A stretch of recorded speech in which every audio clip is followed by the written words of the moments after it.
Hello, parents. Stop grounding your children. Today I'm going to talk about why I don't think that's the way to go.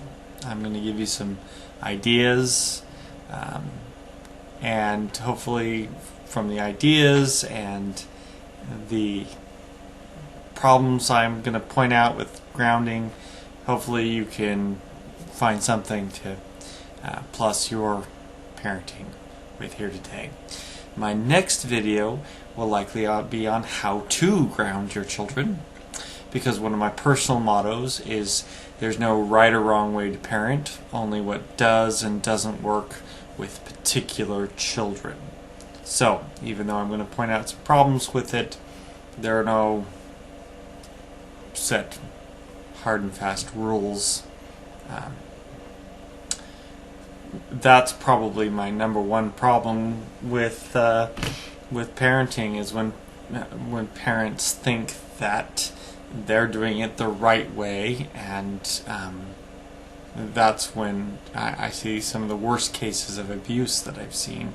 Is people conclude that the way they're doing it is the right way, so rather than not seeing that it doesn't work, they do it more and harder. And I think with corporal punishment we can see how that leads to abuse if just spanking more and harder is the solution, because that's the right way to do it. But it applies to every method. If it's not working, then at the very least it's abuse, it's neglect to keep doing what isn't working, because you're neglecting the problem with something by doing something that doesn't work. So I'm going to talk to you about why grounding isn't the way to go, and that's because I see more and more people decide that spanking's not the way to go. And there's some tragedies that come out of this conclusion, I think. And that is, one of the clearest ones is when people who've been raised where punishment is primarily spanking, they often don't have very good ideas on how to do something different. So either they end up doing nothing, or they end up with the most common discipline method that people at least talk about, and that's grounding. And I just say, don't ground. But maybe I'm biased. Maybe I'm not called in when it is working. I'm only called in when it's not. But from my personal experience and my years of experience working with discipline problem in children, my view is pretty on grounding's pretty negative. So let's talk about what I'm talking about here, because people might mean various things. I mean anytime you take away a device like the TV or their phone, or you're grounded, you're on restriction from these things for a period of time as a punishment. So, to understand what the first problem with that, let's go back to that classic scene in the movie where the dad's about to spank his son. They're in the woodshed, and the dad says something really silly like, "This is going to hurt you more than it's going to hurt me." Well, obviously that's a lie. If it's true in any sense, it's in the most abstract sense, and it's not going to ring very true to a child who's just about to be spanked, although it looks really good in movies sometimes. So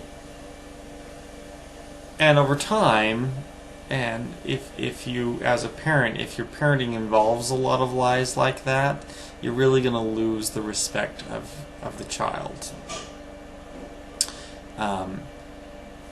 And then of course, you have the spanking itself.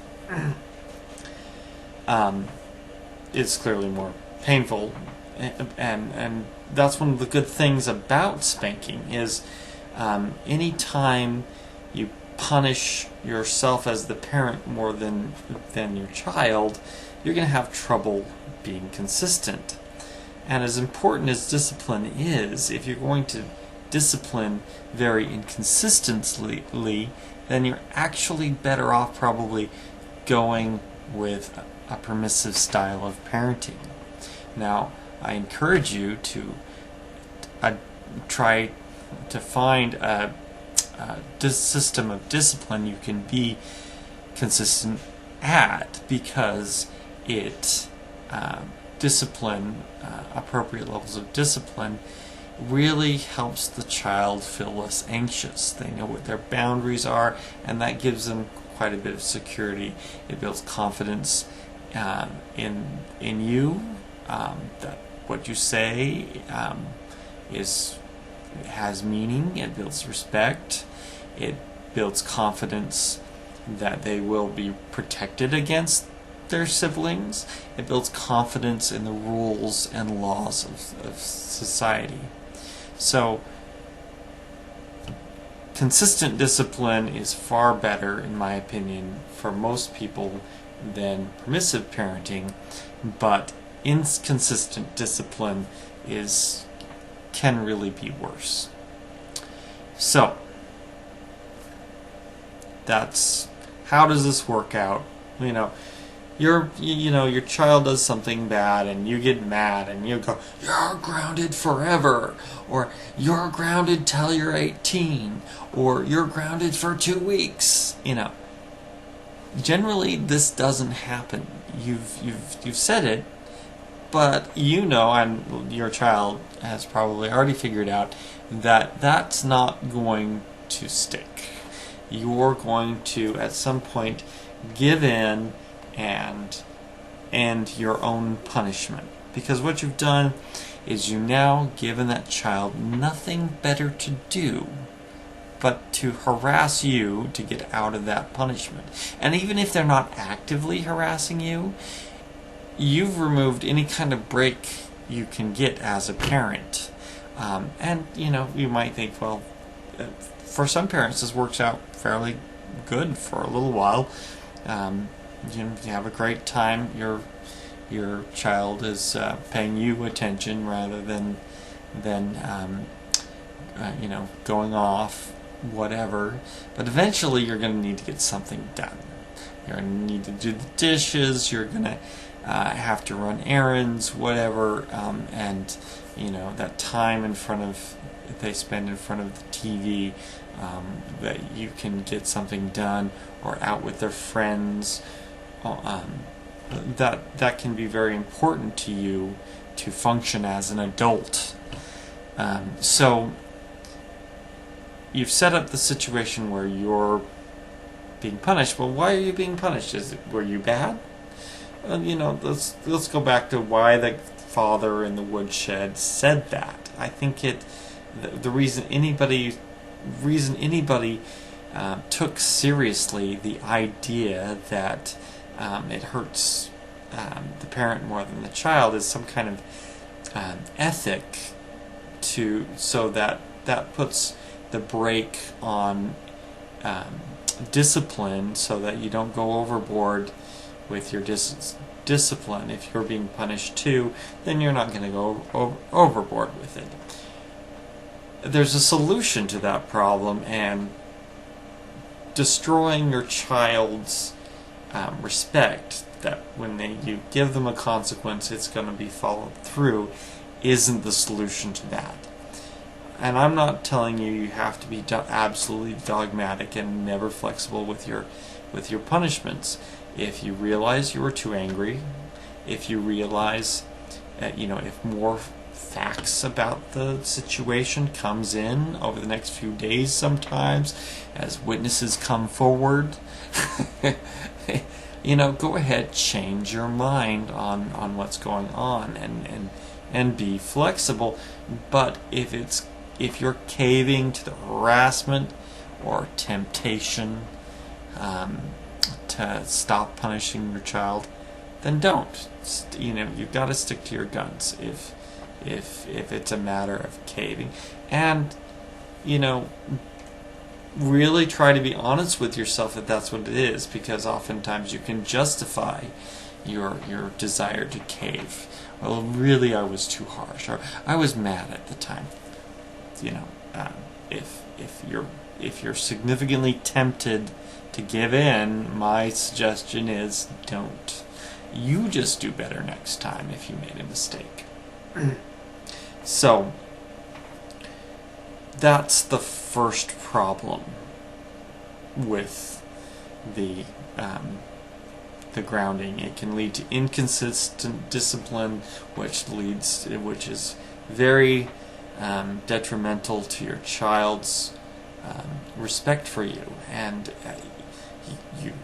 there are plenty of teenagers, contrary to common perception, that teenagers who have been disciplined as toddlers and as children in a consistent manner often have great respect for their parents and pay attention to what their parents say. But if what they've been given, especially in terms of discipline, is a bunch of BS their whole life, you can see where that disrespect has been built in to some degree, to some disrespectful teenagers, and then they will apply that to authority figures generally. So, avoid that trap. If you say it's going to be, their punishment is going to be X, then make their punishment X. And stick to your guns, if at all possible, there. So let's say you do that. Let's say you fix that first problem. Oh, you realize, I give in too much. Well, what if you don't? What's going to happen then? And the next thing that goes wrong in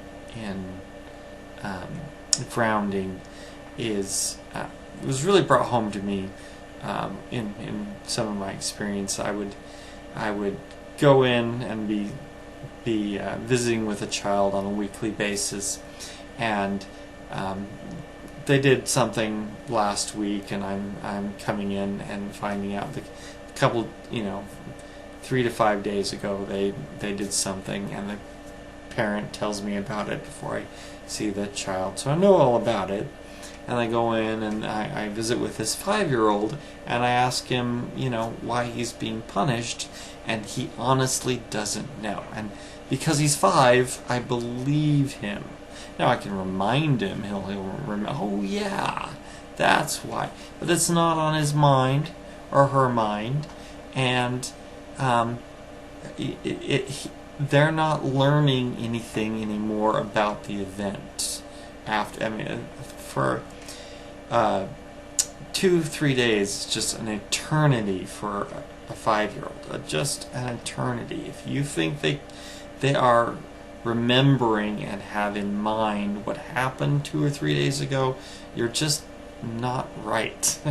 They've got to be reminded in order to continue to learn that lesson. And even a 13 or 14-year-old, whatever mistake they made, they're not necessarily have the corrective thought in their mind by the second week of their grounding. They clearly remember why they were grounded, but there's no repetition of that corrective mode. So that's the next problem. You ground a 5-year-old for 2 weeks, and all they're going to learn past the second day probably is to respect you. which is a valuable lesson, but it's a missed opportunity. So, the next thing I'd like to cover is the final problem with grounding. Is that 2 weeks, 3 weeks, month, year that you've set up to where you're going to have a significantly increased amount of negative interactions with your child. So much so that they might, because you've grounded them, all your interactions with them on any given day might be about that and therefore negative. And you don't want to do that. You don't want to tell your child that they're bad and they can't do well. Those messages really need to be tempered with more positive than negative, and grounding is really good at swinging the number of interactions to the negative side pretty heavily. So that's the last reason I don't like it. I like, when I deal with children, to spend my time in the positive. That's what really makes parenting a joy, is building the child, giving them the message that they can do good and they can be good and they can do better, and life's about growing up physically, growing up emotionally, growing up in responsibility.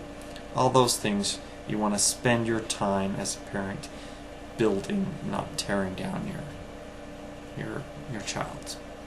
So then, how do we do that? How do we make punishment not about some kind of philosophical, the child did something bad, so in order for there to be justice in the world, they have to be punished. Let's stop thinking like that. Let's think, what do I need to teach this child so they can do better next time? How are they going to learn something better? The best thing I like for this is lines. Now, you see this all over in the media. Very often the teachers using it from everywhere, from The Simpsons to comic books. And most of these examples are kind of poorly done, because we're talking drama here and entertainment, and it's more entertaining if it's poorly done. But things like writing over and over again 50 times. I will not chew gum in class. Well, there's lots of problems with the word "not" in that sentence, but I'm going to try to sell it just on the positive point of broader applicability. So instead of saying, express it positively and in a broad principle, like I will obey class rules, or I will obey school rules. You see how that's a broader principle, rather than not chew gum, because the child may not make that same mistake next time. And I'll give an example of this when we get to the other idea of why the broad positive is better. But I will not